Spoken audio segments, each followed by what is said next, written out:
Studentët e 5 universiteteve publike në Tiranë do të nisin aplikimet për të pajisur me kartën bashkiake të studentit. Kreu i Bashkisë së Tiranës, Lulzim Basha, deklaroi se ka nisur puna në zyrat e aplikimit në Universitetin e Tiranës, tek Politekniku, në Universitetin Bujqësor, në Akademinë e Arteve si dhe në atë të sporteve. Ai u bëri thirrje studentëve që të bëjnë aplikimin online për kartën bashkiake, ndërsa garantoi studentët se karta ka të gjitha elementet e sigurisë. Dua t'i bëj një thirrje çdo studente dhe studentit të këtyre 5 universiteteve të paraqiten pranë rektorateve të tyre dhe së shpejti dhe pranë fakulteteve përkatëse, ku do të shtrihet rrjeti i aplikimit online për të marrë këtë kartë. Aplikimi zgjat 2 apo 3 minuta, karta prodhohet falas.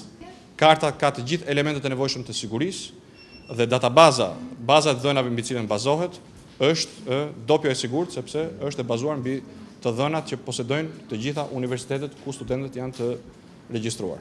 Kryebashkiaku Lulzim Basha tha se po bën realitet premtimin e bërë gjatë fushatës elektorale. Rreth 60.000 studentë të universiteteve publike në Tiranë do të pajisen me kartën bashkiake të studentit. Nëpërmjet kësaj karte, studentët do të përfitojnë një sër lehtësirash, siç është hyrja falas në aktivitetet kulturore dhe sportive, transport falas, si dhe shërbime nga bizneset me tarifë të reduktuar.